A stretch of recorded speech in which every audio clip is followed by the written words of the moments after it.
ஒரு மொழிக்குரிய தினத்தை கொண்டாடுவது தொடர்பான ஒரு கலந்துரையாடல் அந்த மொழியினுடைய புறப்படமான இந்த மண்ணிலே ஆரம்பிக்கப்பட்டிருக்கின்றது, கால்கோள் மேற்கொள்ளப்பட்டிருக்கின்றது. ஆகவே அந்த வகையிலே இதனை உருவாக்கிய அல்லது இதனை செயற்படுத்த முன்னின்று உழைக்கின்ற அரசகர்ம மொழிகள் திணைக்களத்திற்கும் அவர்களோடு இணைந்து பணியாற்றுகின்ற யாழ்ப்பாண தமிழ் சங்கத்தினருக்கும் என்னுடைய வாழ்த்துக்களையும் என்னுடைய நன்றிகளையும் இந்த சந்தர்ப்பத்திலே தெரிவித்துக் கொள்கின்றேன்.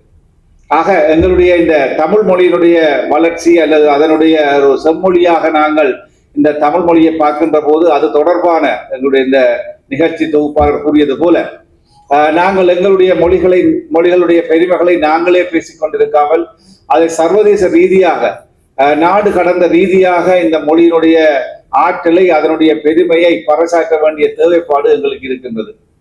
அழிந்து வருகின்ற கலைகளை பாதுகாக்க வேண்டிய தேவைப்பாடு இருக்கின்றது. ஆகவே அதற்கெல்லாம் மகுடம் சூட்டுவதாக அல்லது அதற்கெல்லாம் ஒரு வழி கோலுவதாக இந்த நிகழ்வு அமைந்திருக்கின்றது. அது குறிப்பாக இன்றைய இந்த நிகழ்வு யாழ்ப்பாண பல்கலைக்கழகத்தினுடைய தமிழர்களுடைய ஒரு முதுபெரும் சொத்தான இந்த யாழ்ப்பாண பல்கலைக்கழகத்திலே இதற்குரிய அங்குரார்ப்பணம் செய்யப்பட்டிருக்கின்றது. உண்மையிலே ஒரு பெருமைக்குரிய விடயம். அதுவும் இந்த யாழ்ப்பாண பல்கலைக்கழகத்தினுடைய நூலகத்தினுடைய மண்டபத்திலே ஏற்பாடு செய்யப்பட்டிருக்கின்றது என்றால் பல்வேறுபட்ட புலமையாளர்களை இந்த தமிழ் புலமையாளர்களை உருவாக்கிய பல்கலைக்கழகம் இந்த யாழ்ப்பாண பல்கலைக்கழகம். தேசிய ரீதியாக அல்லது சர்வதேச ரீதியாக பல புலமையாளர்கள் இந்த பல்கலைக்கழகத்திலே உருவாக்கப்பட்டிருக்கின்றார்கள். ஆகவே அத்தகைய ஒரு இடத்திலே இந்த ஒரு நிகழ்வு ஏற்பாடு செய்யப்பட்டிருக்கின்றது. அதுக்கு மேலாக நான் நினைக்கிறேன் அது தொடர்பாக எங்களுடைய பணிப்பாளர் நாயகத்தோடு தொடர்பு கொண்டு தற்போது சொல்லி குறிப்பிட்ட விடயம் இதை ஒரு தொடர் கலந்துரையாடல்களை மேற்கொண்டு சரியான முறையிலே பல்வேறுபட்ட தரப்பினருடைய ஆக்கப்பூர்வமான கருத்துக்களையும் பெற்று இந்த தமிழ் மொழி தினத்தை நாங்கள் அனுஷ்டிக்க வேண்டிய தேவைப்பாடு இருக்கின்றது. என்றால் தமிழர்கள் என்று சொல்லுகின்ற போது அது யாழ்ப்பாணத்திலே வடக்கு மாகாணம், கிழக்கு மாகாணம், மலையகம் உட்பட அனைத்து பகுதிகளிலுமே இந்த தமிழர்கள் வாழ்ந்து சரிந்து வாழுகின்ற ஒரு நிலைமை காணப்படுகின்றது. ஆகவே அனைத்து தரப்பினரையும் ஒன்றிணைத்து ஒரு பொருத்தமான தீர்மானத்தை மேற்கொள்வதன் மூலம் தமிழ் மொழியினுடைய அந்த அடையாளத்தை அல்லது அந்த இலட்சிய பயணத்தை நோக்கி நாங்கள் பயணிக்க முடியும். So today, this discussion, I think, is a new initiative. We, as Sri Lankan, we are fortunate to have two local languages, two national languages, which has a very long historical background. என்னவென்றால் இது போன்ற நிகழ்வுகள் பெரும்பாலும் கொழும்பை மையமாக கொண்டுதான் நடாத்தப்பட்டு வருவது வழக்கம். ஆனால் இந்த தடவை முதல் முறையாக இந்த தமிழ் மொழி தினத்தை முன்னிட்டு ஏற்பாடு செய்யப்பட்டிருக்கிற இந்த நிகழ்வை யாழ்ப்பாணத்திலே நடாத்த வேண்டும் என்று அரசகர்ம மொழிகள் திணைக்களத்தினர்கள் முன்வந்திருப்பது என்பது எங்களுக்கு மிகவும் மகிழ்ச்சியை தந்திருப்பதும் அதை வரவேற்று பாராட்ட வேண்டிய ஒரு விடயமாகவும் நாங்கள் பார்க்கின்றோம். அவை அதற்காக நான் அவர்களுக்கு யாழ்ப்பாண தமிழ்ச்சங்கத்தின் சார்பிலும் உங்கள் எல்லோருடைய சார்பிலும் என்னுடைய நன்றியறிதலை தெரிவித்துக் கொள்ள விரும்புகிறேன். விமல் சுவாமிநாதன் அவர்களினூடாக அவர்கள் தொடர்பு கொண்ட பொழுது இந்த நிகழ்வை ஒருங்கிணைத்து செய்வதற்கு யாழ்ப்பாண தமிழ்ச்சங்கம் இருக்கின்றது என்ற ஒரு அங்கீகாரம் எங்களுக்கு கிடைக்கப்பட்டது. அவை அந்த அங்கீகாரத்தை எங்களுக்கு தந்தமைக்காகவும் யாழ்ப்பாண தமிழ்ச்சங்கத்தினுடைய தலைவர் என்ற சார்பில் நான் என்னுடைய இந்த நிகழ்வை நெறியாளர்கள் செய்து கொண்டிருக்கின்ற தம்பி நிவேதன் அவர்கள் குறிப்பிட்டது போல ஈழத்தினுடைய முதல் தமிழ் பேராசிரியர் என்ற பெருமை அவருக்கு உரியது. இங்கே இருந்து தமிழ்நாட்டிலே தன்னுடைய பணிகளை அவர்கள் மேற்கொண்டவர். அந்த காலகட்டத்திலே அண்ணாமலை பல்கலைக்கழகத்தினுடைய முதல் தமிழ் பேராசிரியராக இருந்தது மட்டுமல்ல, பல பங்களிப்புகளை அவர் வழங்கி இருக்கின்றார்கள். ஈழத்தில் அவர் கிழக்கை மையமாக கொண்டவராக இருந்தாலும் அந்த இடத்தை மட்டுமன்றி தமிழ் சார்ந்த அனைத்து பிரதேசங்களுக்கும் தன்னுடைய தமிழிலால் ஆன பங்களிப்பை செய்தவர். அதனால்தான் முத்தமிழ் வித்தகர் என்று அவர் மிகச் சிறப்பாக அழைக்கப்படுகின்றார்கள். ஆகவே அவருடைய அந்த ஞாபக தினத்தை நாங்கள் இந்த அரச தமிழ் மொழி தினமாக நாங்கள் கொண்டாட வேண்டும் என்று ஒரு வேண்டுகோளை அவர்களிடம் முன்வைத்தோம். அவர்கள் எந்த விதமான மறுப்பும் இல்லாமல் அதை ஏற்றுக்கொண்டார்கள். இலங்கை உங்களுக்கு தெரியும், அமைச்சரவைகளை அங்கீகாரம் எடுக்க வேண்டும், அதற்கான முயற்சிகள் எல்லாவற்றையும் எடுத்திருக்கின்றார்கள். அந்த அடிப்படையிலே ஒரு 3 அமர்வுகளாக ஏற்பாடு செய்யப்பட்டிருக்கிற இந்த கருத்தரங்களுடைய முதலாவது அமர்விலே தான் நாங்கள் இன்றைக்கு கலந்து கொண்டிருக்கின்றோம். இலங்கையை பொறுத்தவரையிலே இந்த தமிழ் பிராமி கல்வெட்டுக்கள் அடையாளம் காணப்பட்டதன் விளைவாக தமிழ் மொழி இலக்கியத்தின் வரலாறானது ஏறக்குறைய கிறிஸ்துவுக்கு முன் 3ஆம் நூற்றாண்டு முதலாக அது பின்தள்ளப்பட்டிருக்கிறது. ஏனென்றால் சில 10 பாட்டு நூல்களிலே வருகின்ற அரசர்களினுடைய பெயர்கள் கிறிஸ்துவுக்கு முன் 2ஆம் 3ஆம் நூற்றாண்டுகளுக்குரிய கல்வெட்டுக்களிலே காண பிரித்தானியர்கள், ஒல்லாந்தர்கள், தமிழர்கள் என்று குறிப்பிட்டவர்கள் இலங்கை தமிழர்கள் முன்பு சொன்னது போல வடகிழக்கு மாகாணங்களிலும் புத்தளம், கட்பட்டி போன்ற இடங்களில் 2500 ஆண்டுகளாக தொடர்ச்சியாக வாழ்ந்து வருகின்ற ஒரு சமுதாயம். வழக்கு புறம்பாக இலங்கை பகுதியில் உள்ள மொழி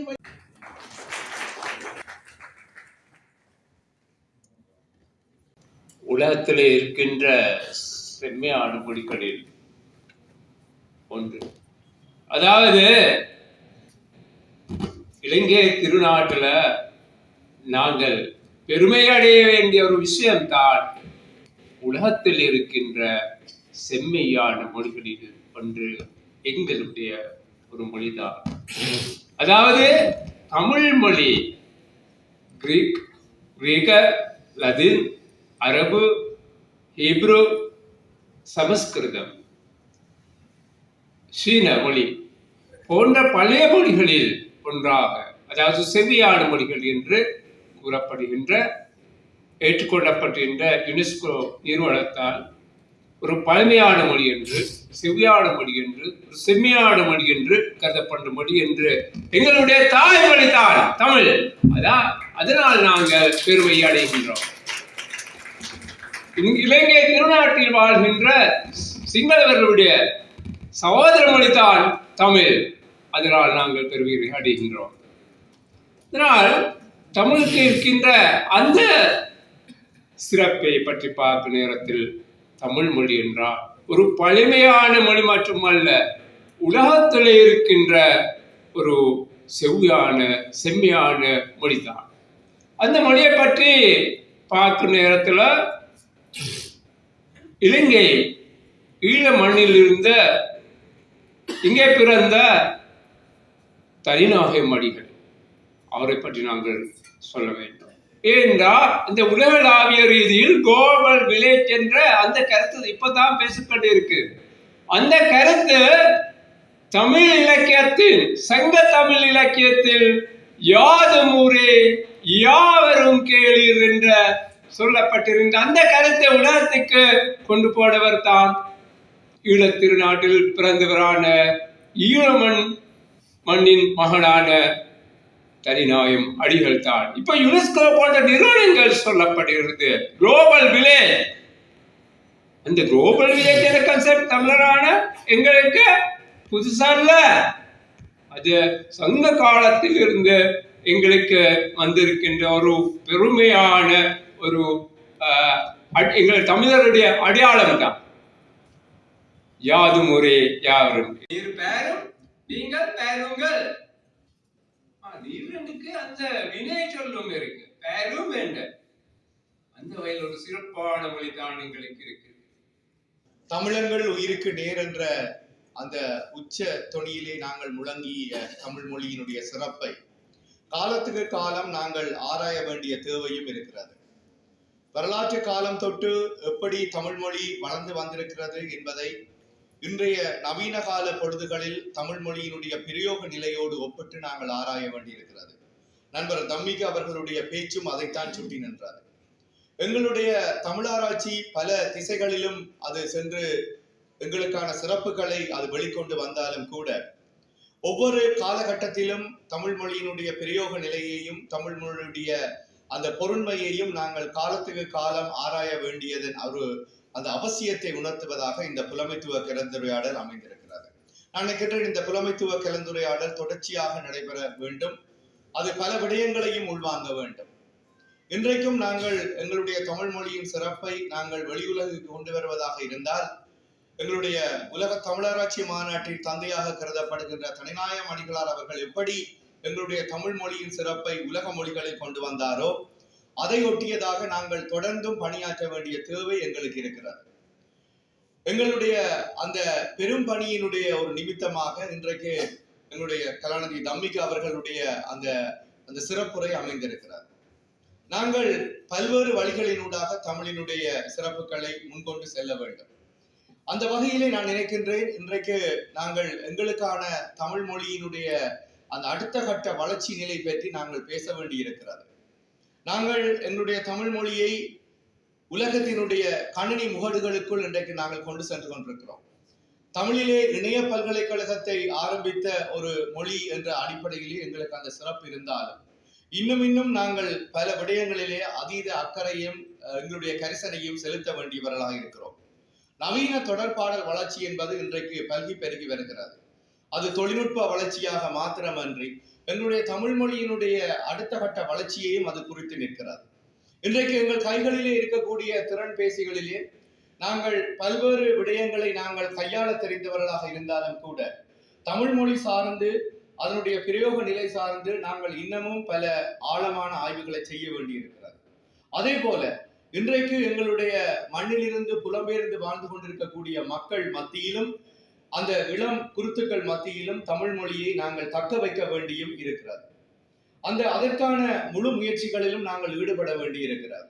இன்றைக்கு புலம்பெயர்ந்த சமூகத்திலே, குறிப்பாக ஈழத்திலிருந்து புலம்பெயர்ந்த சமூகத்திலே அவர்கள் முற்றுமுழுதாக தமிழ் மொழி வளர்ச்சிக்கு அவர்கள் பல வழிகளிலும் பாடுபட்டு கொண்டிருந்தாலும் கூட அதற்கான முழுமையான ஒத்துழைப்பு என்பது ஈழத்திலிருந்து கிடைக்கிறதா என்றால் அதிலே சந்தேகங்கள் இருக்கத்தான் செய்கின்றன. உண்மையில் அந்த இடத்தை தமிழகத்தில் இருக்கக்கூடிய பல்கலைக்கழகங்கள் அந்த இடங்களை அவை தங்களுக்கென அவை பயன்படுத்தி கொண்டு வருகின்ற போது நாங்கள் எங்களுடைய பல்கலைக்கழகம், யாழ்ப்பாண பல்கலைக்கழகமோ அல்லது கிழக்கு பல்கலைக்கழகமோ, நாங்கள் அந்த தீவிர நிலையை உணர்ந்து அங்கு அந்த தமிழ் மொழியை கற்பதற்கு அந்த இளம் தலைமுறை காட்டுகின்ற ஆர்வத்தை உணர்ந்து எங்களுடைய அந்த கற்றல் கற்பித்தல் வரையறைகளை புலம்பெயர் சமூகத்திற்கும் நீட்டித்து செல்ல வேண்டிய ஒரு கடப்பாடு எங்களுக்கு இருக்கிறது. ஆகவே இந்த வகையான நிலைமைகளிலே எங்களுடைய அடுத்த கட்ட வளர்ச்சி பற்றியும் எப்படி எங்களுடைய தமிழ் மொழியினுடைய சிறப்பை எங்களுடைய தமிழினத்தினுடைய அடுத்தடுத்த தலைமுறைகளுக்கும் கொண்டு செல்ல வேண்டும் என்பதிலே நாங்கள் அக்கறை செலுத்த வேண்டும். அதை உணர்ந்துதான் யாழ்ப்பாண பல்கலைக்கழகம் மிக சமீப காலமாக தனக்கு கிடைத்திருக்கக்கூடிய தந்தையார் காத்தியேசு அறக்கட்டளையினூடாக ஒரு மிகச்சிறந்த முயற்சியை எங்களுடைய துணைவேந்தர் பேராசிரியர் ஸ்ரீ சக்ருராஜா அவர்களுடைய வழிநடத்தலிலே மேற்கொண்டு வருகிறது. உண்மையில் அதற்கு இந்த இடத்திலே நாங்கள் துணைவேந்தர் அவர்களுக்கும் அந்த நிதியீட்டத்தை மிகச்சரியாக பொருத்தமாக பயன்படுத்துவதற்கு எங்களை வழிப்படுத்திய எங்களுடைய செஞ்சொற் சொல்வர் ஆர திருமுருகன் அவர்களுக்கும் நாங்கள் நன்றியுடையவர்களாக இருக்கிறோம். நாங்கள் இங்கு பேசிக் கொண்டிருக்கக்கூடிய இந்த கருத்தரங்க அறைக்கு மிக சமீபத்திலேயே எங்களுடைய தமிழியல் நூலகம் அமைய பெற்றிருக்கிறது. ஆயிரக்கணக்கான நூல்கள், குறிப்பாக ஈழத்து படைப்பிலக்கியம் சார்ந்த நூல்கள் எங்களுக்கு அந்த தமிழியல் நூலகத்திலே அவை எங்களுக்கு பேணப்பட்டு வருகின்றன. எங்களுடைய பேராசிரியர் விசாகரூபன் அவர்களுடைய துணைவியார் மைதிலி விசாகரூபன் அவர்களுடைய தலைமையிலே அந்த பெரும்பணி நடைபெற்று வருகிறது. அதை ஒட்டியதாக எங்களுடைய ஆரிய திராவிட பாஷா அபிவிருத்தி சங்கத்தினுடைய துணையுடன் இதுவரை காலமும் இடையிட்டு நின்றிருந்த பண்டிதர் கற்கை நெறிகளையும் நாங்கள் மீள ஆரம்பித்திருக்கிறோம். உண்மையில் அந்த பால பண்டிதர் பட்டத்துக்கான அந்த கற்கை நெறிகள் அது முதலாவது தொகுதியினர் முடிவுற்றிருக்கின்ற நிலையிலே அடுத்ததாக பண்டிதர் கற்கை நெறிக்கான முயற்சிகளும் ஆரம்பிக்கப்பட்டிருக்கின்றன. அந்த வகையிலே யாழ்ப்பாண பல்கலைக்கழகம் தன்னால் இயன்ற அத்துணை பணிகளையும் இந்த தமிழின் வளர்ச்சிக்காக அது ஈடுபடுத்தி வருகிறது. எங்களுடைய தமிழ் துறையினுடைய வழியாக ஒவ்வொரு ஆண்டுமே வெவ்வேறு பொருண்மைகளிலே எண்ணக்கருக்களிலே தமிழியல் ஆய்வு மாநாடுகளும் முன்னெடுக்கப்பட்டு வருகின்றன. அந்த தமிழியல் ஆய்வு மாநாடுகளின் ஒரு பேராக அரிதாக கிடைக்கின்ற ஈழத்து தமிழ் இலக்கியங்கள், படைப்பிலக்கியங்கள், அரிய நூல்கள் மீண்டும் மீண்டும் புதுப்பித்து பதிப்பிக்கப்பட்டு வருகின்றன. இந்த வகையிலே ஒரு காலத்துக்கு ஏற்ற பணியை, ஒரு அரும்பெரும் பணியை யாழ்ப்பாண பல்கலைக்கழகம் தொடர்ந்து மேற்கொண்டு வருகிறது. ஆனாலும் செய்ய வேண்டியவைகள் இன்னும் ஏராளம் இருக்கத்தான் செய்கின்றன. நான் நினைக்கின்றேன் அவ்வாறான அந்த செய்ய வேண்டிய பணிகளை திசை காட்டுவதற்கும் வழிப்படுத்துவதற்கும் இவ்வாறான புலமைத்துவ கலந்துரையாடல்கள் எங்களுக்கு நிச்சயமாக உதவக்கூடியதாக அமையும். அந்த வகையில் இந்த புலமைத்துவ கலந்துரையாடலை ஒழுங்கு செய்திருக்கக்கூடிய அரச கர்ம மொழிகள் திணைக்களத்திற்கும் யாழ்ப்பாண தமிழ்ச்சங்கத்துக்கும் யாழ்ப்பாண பல்கலைக்கழகம் சார்பிலே துணைவேந்தர் சார்பிலே என்னுடைய நன்றிகளை தெரிவித்துக் கொள்கின்றேன்.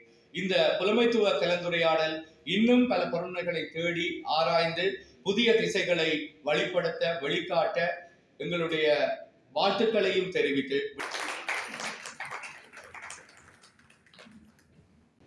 எப்போதும் தமிழ் இளமையோடு இருக்கிறது என்றால் அதை எப்படி நாங்கள் புரிந்து கொள்ளலாம் என்றால், இளமையோடு இருக்கிற ஒரு பெண்ணினாலே தான் பிள்ளை பெற்றுக் கொள்ள முடியும். தமிழிலே இன்றைக்கும் கலை சொற்கள் உருவாகிறது, புதிய சொற்கள் உருவாகும். காலத்துக்கு ஏற்ப மாறி என்ன ஒரு சூழ்நிலை வந்தாலும் அதற்கு ஏற்ப சொற்கள் தமிழிலே இருந்து பிறந்து வருகிறது. வாட்ஸ்அப் என்று ஒரு செயலி வந்த போது அதற்கு புலனம் என்று பெயர் வைத்தார். இன்டர்நெட் என்று ஒன்று வந்தபோது அதற்கு இணையம் என்று பெயர் வைத்தார். எனவே தமிழ் இன்றைக்கும் இளமையோடு இருக்கிறது, புதிய மொழிகளை பெறுகிறது, அதனாலே அது இன்றைக்கும் இளமையோடு இருக்கிறது. தமிழ் அழிவற்றது என்பது எங்கள் எல்லோருக்கும் தெரியும். எனவே இந்த இறைத்தன்மை மிக்க தமிழ் மொழியை மேலத்தையவர்களும் அதை ஏற்றுக்கொண்டார். அதனாலேதான் தமிழை the language of devotion என்று சொன்னார்கள், தமிழ் பக்தியினுடைய மொழி என்று சொன்னார்கள். எனவே பக்தியினுடைய மொழியை தாய்மொழியாக கொண்ட நாங்கள் இன்னொரு மொழியிடத்திலே கடன் வாங்கி பக்தி செலுத்த வேண்டிய ஒரு சூழல் இன்றைக்கு ஏற்பட்டிருப்பதை நாங்கள் எப்படி அதனை ஏற்றுக்கொள்வது? அது ஒரு கால பிழையாக நாங்கள் அதை பார்ப்போம். தமிழிலே இல்லாத பக்தி இலக்கியங்கள் என்று எதுவும் இல்லை. நூற்றுக்கணக்கான பக்தி இலக்கியங்கள் தமிழிலே இருக்கிறது. இன்னும் கண்டுபிடிக்கப்படாத பக்தி இலக்கியங்களும் தமிழிலே இருக்கிறது என்று ஆய்வாளர்கள் சொல்லுகிறார்கள். என்றால் தமிழர்களுக்கு தமிழை வழிபாட்டு மொழியிலே இருந்து நாங்கள் அதை கொஞ்சம் விலக்கி வைத்துவிட்டு இன்னொரு மொழியை, நான் இந்த உரையை இங்கே சமர்ப்பிக்கிற போது நீங்கள் யாரும் என்னை இன்னொரு மொழிக்கு எதிரானவன் என்றோ அல்லது காழ்ப்புணர்வு மிக்கவன் என்றோ நினைத்து விடக்கூடாது. நான் எல்லா மொழிகளும் கடவுள் மொழிகளை கடந்த ஒருவர். மொழிகளை கடந்த கடவுளை நான் தமிழ் மொழியினால், என்னுடைய தாய்மொழியினாலே வணங்கலாம் என்கிற ஒரு விடயத்துக்காகத்தான் இதை நான் இங்கே பதிவு செய்கிறேன். இந்த தமிழ் மொழி கடவுளை வணங்குவதற்கு ஏற்ப அத்தனை மந்திர சக்தியையும் தன்னிடத்திலே கொண்டிருக்கு. இந்த மந்திரங்கள் என்றால் மனதை ஒருநிலைப்படுத்துவது. இப்ப இன்றைக்கு இருக்கின்ற அறிவியல் உலகம் என்ன சொல்கிறது? இந்த ஒளி இருக்கிறது, இங்கே நாங்கள் வெளிச்சத்திலே இருக்கிறோம், மின்குமிழிலே இருந்து மின்சாரத்திலே இருந்து ஒளி வருகிறது. இந்த ஒளி மின்குமிழுக்கூடாக வருகிற போது அந்த ஒளி வெறும் ஒளிதான். அது உங்களை நானும் என்னை நீங்களும் பார்ப்பதற்கு அது உதவி செய்கிறது. இதே ஒளியை ஒருமுகப்படுத்தி செறிவூட்டுகிற போது அது இரும்பையும் துளைத்து செய்கிற ஆற்றல் மிக்க ஒரு சாதனமாக மாறுகிறது என்று சொல்லுகிறார். எனவேதான் எங்களுடைய மொழியையும் அப்படி ஒருமுகப்படுத்துகிற சில அதிர்வுகளோடு நாங்கள் அதை பயன்படுத்துகிற போது அது மந்திரமாகி அது ஆற்றல் மிகுந்த ஒன்றாக உருவாகும். அந்த ஆற்றலை எங்களுடைய முன்னோர்கள் பயன்படுத்தி இருக்கிறார்கள். பலரும் அதை நாங்கள் பயன்படுத்தும். அதை இன்றைக்கு கருவறையிலே நாங்கள் வடமொழியிலே இறைவனை வழிபடுகின்ற ஒரு நிலைமை மாறிவிட்டது. எப்படி வந்தது என்றால், இன்றைக்கு பிராமணர்கள் அதனை செய்கிறார்கள். இந்த பிராமணர்கள் எங்கே இருந்து வந்தார்கள்? வடநாட்டிலே ஹைபர் கணவாயினூடாக வந்த ஆரியர்கள், அது எல்லோருக்கும் தெரியும். தமிழகத்திலே இந்து மறுமலர்ச்சி இயக்கத்தினுடைய தலைவராக இருக்கிற சித்தர் மூங்கிலடியார் என்ன சொல்கிறார்? பிராமணர் என்ற சொல்லை அவர் ஆய்வு செய்து சொல்லுகிறார். பிராமணர்கள் என்றால் பிற மண்ணிலே இருந்து வந்தவர்கள், பிற மண்ணினர் தான் பிராமணர்கள் ஆனார். சொல் எங்களுக்கு சொல்லித் தருகிறார். அப்ப அவர்கள் எங்களுடைய மண்ணை சேர்ந்தவர்களா என்றால் அவருடைய கருத்துப்படி இல்லை. அங்கே இருந்து வந்தவர்கள் எங்களுடைய மொழியை கொஞ்சம் தள்ளி வைத்துவிட்டு, அதற்கு வரலாற்று ஆதாரம் இருக்கிறது. பழனியிலே தமிழ் கருவறையிலே ஒலித்துக் கொண்டிருந்த காலத்திலே அங்கே வந்த ராமபையன் என்று சொல்லப்படுகிற அரசனுடைய பிரதிநிதி தமிழை கருவறையிலே இருந்து நீக்கிவிட்டு வடமொழியிலே பாராயணம் செய்கிற, அர்ச்சனை செய்கிற பிராமணர்களை அங்கு நியமித்தான் என்று பழனி செப்பேடு எங்களுக்கு தகவல் தருகிறது. என்றால் நாங்கள் மிக நுட்பமாக ஒன்றை விளங்கிக் கொள்ள வேண்டும். தமிழ் ஆதியிலே வழிபாட்டு மொழியாக, மந்திர மொழியாக இருந்தது. அது இடையிலே நீக்கப்பட்டது. அந்த பழக்கம் இன்றைக்கு எங்களோடு தொற்றிக் கொண்டிருக்கிறது. மூங்கிலடியார் இன்னும் ஒரு விடயத்தை சொல்லுகிறார். வடமொழியிலே ஒவ்வொரு மொழியும் அந்த மொழியை பேசுகிற மக்களினுடைய பண்பாட்டு கோலங்களை அடிப்படையாக கொண்டு அதனுடைய சாயல் எங்களுடைய பண்பாட்டை எங்களுடைய மொழியிலே நாங்கள் பார்க்கலாம், வடநாட்டவர்களுடைய பண்பாட்டை அவர்களுடைய மொழியிலே பார்க்கலாம். எப்படி என்றால், அவர்கள் கைவர் கணவாயினூடாக வந்தவர்கள் நிலையற்ற ஒரு தேசத்தை கொண்டிருந்தார்கள். அவர்களுடைய வாழ்வாதாரமாக ஆடு மாடுகளை மேய்த்தார்கள். ஆடு மாடுகளை மேய்க்கிற போது ஹை ஹே ஹே என்று அவர்கள் ஆடு மாடுகளை மேய்ப்பார். அதே பாணி அவர்களுடைய மொழியிலே இருப்பதை நாங்கள் பார்க்கிறோம். இதை மூங்கிலடியார் அவர்கள் பதிவு செய்கிறார் என்றால், அது அவர்களுடைய மொழி. அது அந்த வடமொழி ஆதியிலே இருந்தது, அது எப்பொழுது இருந்தால் அது ஆய்வு. ஆனால் அவர் ஒரு கேள்வியை கேட்கிறார், நிலையற்ற ஒரு தேசத்தை கொண்டவர்களுக்கு எப்படி நிலையான ஒரு மொழி இருந்திருக்கும்? அது காலந்தோறும் தன்னை தகவமைத்துக் கொண்டு போகிற இடங்களுக்கு ஏற்ப மாற்றமடைகிற ஒன்றாகத்தான் இருந்திருக்கு. ஆனால் காலந்தோறும் இளமையோடும் இரவாமலும் எப்போது பிறந்தது என்று தெரியாமலும் இருக்கிற ஒரு நிலையான மொழியை பக்தி மொழியாக கொண்டிருக்கிற நாங்கள் தமிழிலே வழிபடுவதற்கு பின்னிற்க கூடாது என்பது அவருடைய கருத்தாக இருக்கிறது.